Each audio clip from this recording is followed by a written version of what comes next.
Welcome to the four secrets to getting lean without becoming a Billy No Mates or without being unsociable, right? So the reason I decided to create this is because I think there's a lot of like misconceptions that to be able to get lean, you're gonna have to become boring, stop seeing your friends, stop seeing your family, just become a complete like recluse, right? And that can't be further from the truth. If anything, it can often bring like people and families together, right? And so what we're going to go through is just the small little tweaks, the four secrets that a lot of people often overlook that can make it so much more achievable and getting lean so much more achievable and getting lean so much more fun, right? Without all of the downsides that are normally associated with it. So let's start off with why following a plan is critical for getting lean. So, following a plan is really critical because oftentimes, without a plan, people can really change based on their feelings rather than their logic. So, in the moment, let's say, you've had a crappy day at work and like people have just like your team's not been performing well and the people around you just aren't doing what they're supposed to do. And then you come back. What's the first thing that a lot of people would want to do, right?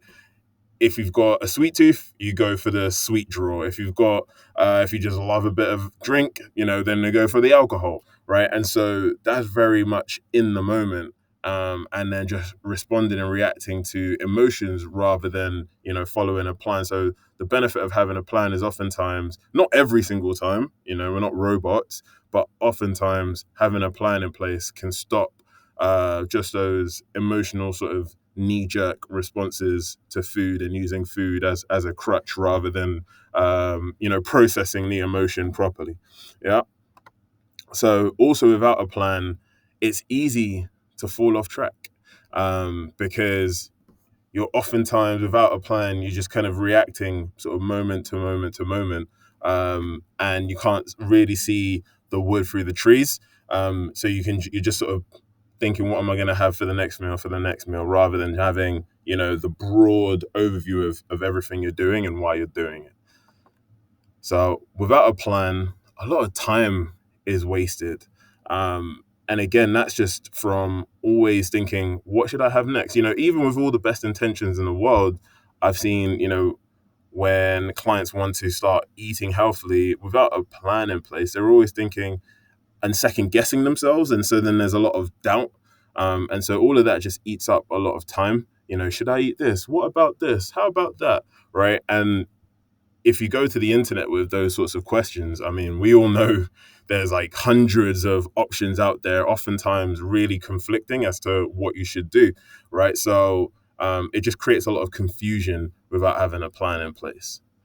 So also without a plan, there's a lot less clarity and a lot more uncertainty, or you've got more clarity with a plan in place and less uncertainty.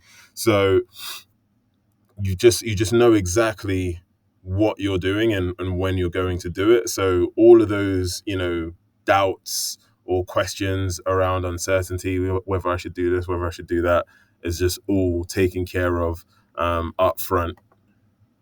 With a plan in place, you can actually predict slip ups and account for them ahead of time, right? Because, like I said earlier, we're humans. Like there is no expectation of perfection throughout a process of getting lean.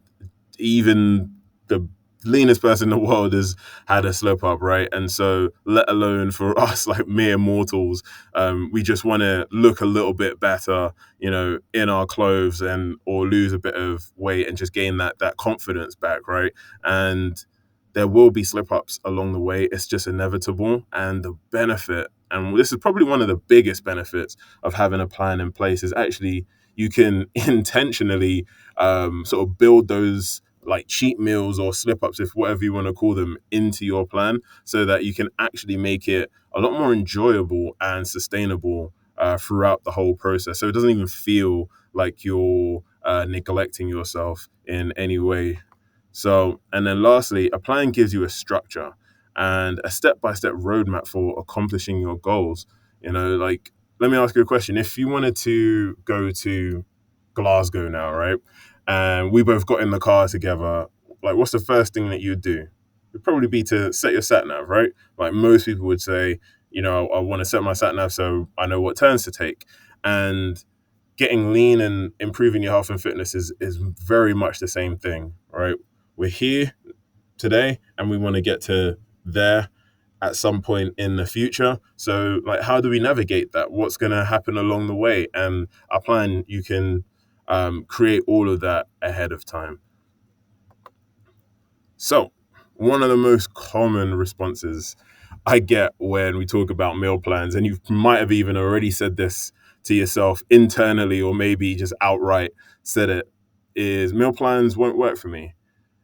And I hear it all the time. And one of the reasons meal plans don't work is they're boring, right? And this is what a lot of people feel when it comes to meal planning and nutrition planning, is that they're just boring. And that's exactly what Annalisa thought as well. She had tried meal plans before, but within just a couple of weeks, she'd get bored or fall off track, or something else would get her attention.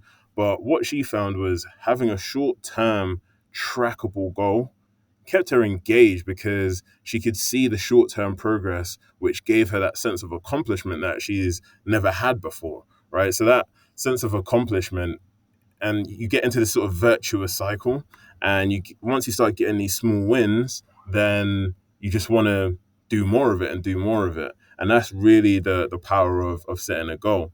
And as you can see in the pictures, she really ultimately stuck to the plan and got phenomenal results. And so what I'd like to do now is let's talk about the very first secret number one when it comes to sticking to a meal plan is goal setting.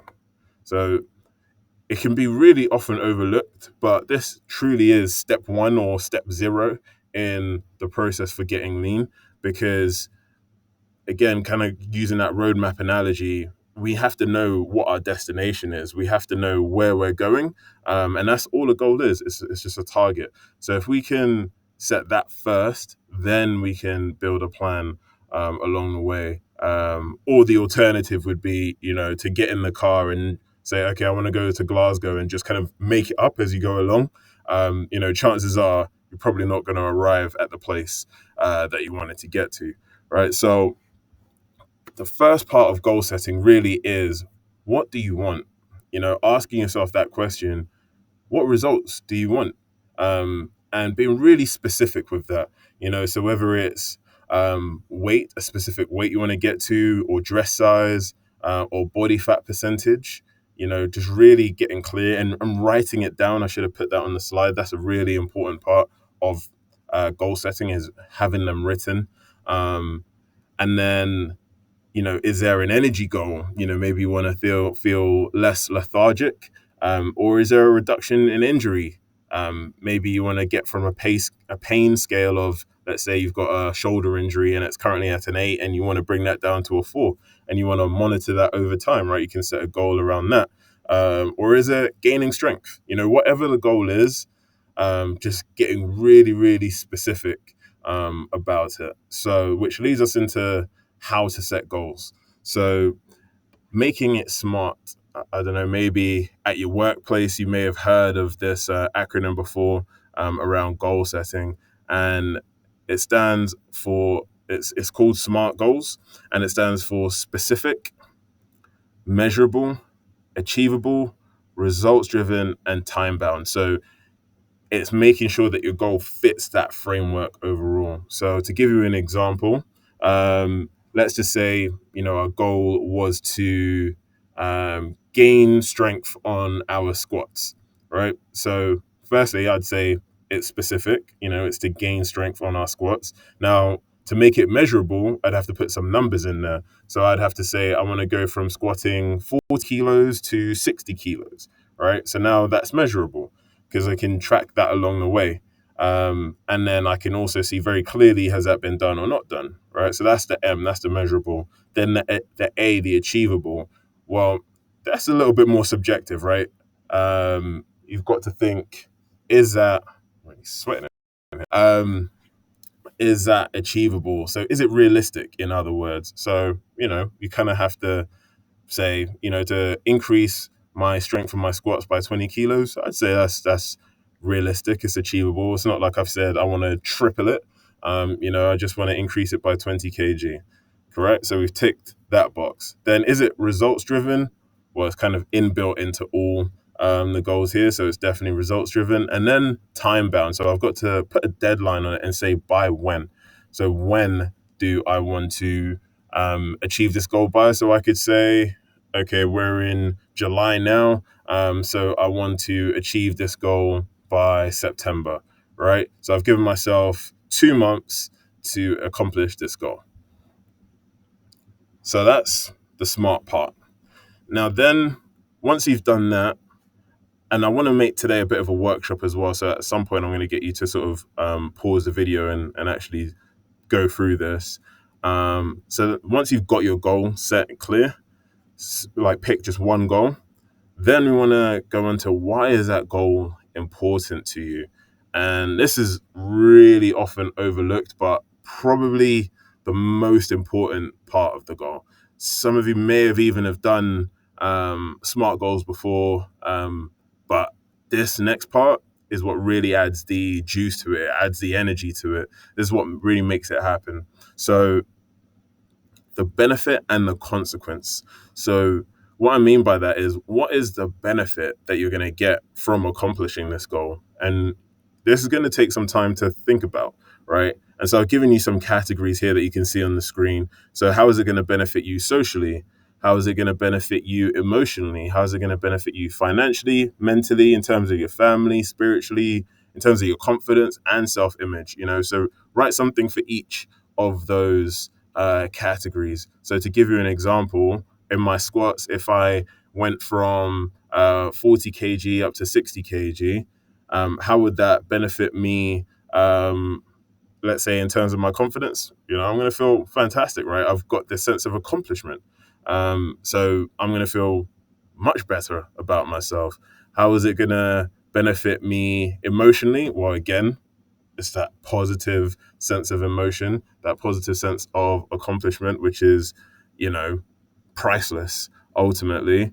How is it going to affect me in terms of my family? Well, maybe I've had bad knees, and actually, if I can get my squat weight up from 40 to 60, maybe I can actually play football with my kids again, right?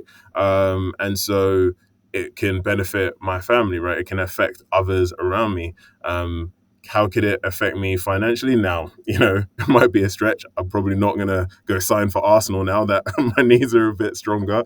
But you get the point, right? There will be some of these goals that you set that will, affect you financially. Potentially if you've got, really terrible sleep patterns or very low energy, and it's just meant that, maybe you're not able to push harder at work, and so therefore you can't progress or ascend up the ladder right at work. So but if you correct that and then you double your energy levels, it can literally have a direct impact on your financial wherewithal and your financial health.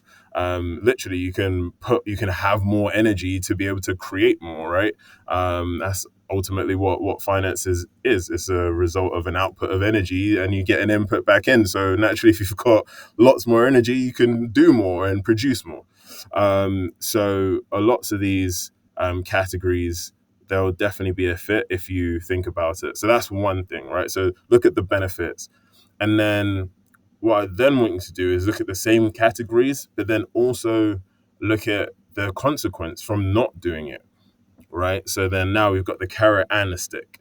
So, for example, for my squats, socially or emotionally, if I don't accomplish that goal, how would it affect me? Well, I'll continue to feel bad about not being able to play football with my kids, because I know that it's really going to help with the family bond. It's going to really help with our connection and their development, both physically, mentally, and emotionally. And as a result of terrible knees, I can't do that, right? And so if I don't accomplish this goal, that will continue to happen, right? So it just really highlights the importance of accomplishing this goal, and it just adds that extra motivation and that extra reason why. And so then what I want you to do is next, if you can see the next line, is look at the different timelines. How is it going to affect you in 3 months time, 6 months time, 12 months time, 3 years, 5 years, 10 years? If you accomplish this goal today or start working on this goal today, how is it going to benefit you over that timeline? Imagine I've been working and developing on these squats. Like, how strong am I going to be in 5 years time, right? How much better are my knees going to be then, right? So think about it from that timeline, and all the gains and all the benefits that you're going to gain over that period of time. Okay, so what I want you to do now is pause the video and then just write as much as you can for 10 minutes. Right, just pause the video and then 10 minutes, just really, really focus. And just before you do that, I just want to leave you with a little bit of a quote from Nietzsche. So this is a bit of a paraphrase, but essentially he says, whoever has a why can find almost any how, right? And this is Nietzsche, who is essentially one of the founding members of modern psychology, right? So it kind of goes back to that point of, if you can find, a deep, multiple reasons why you want to accomplish this goal, these goals, why you should do it, then the how will be easy, right? Okay, so just pause the video and then get to work, and I'll see you in 10 minutes.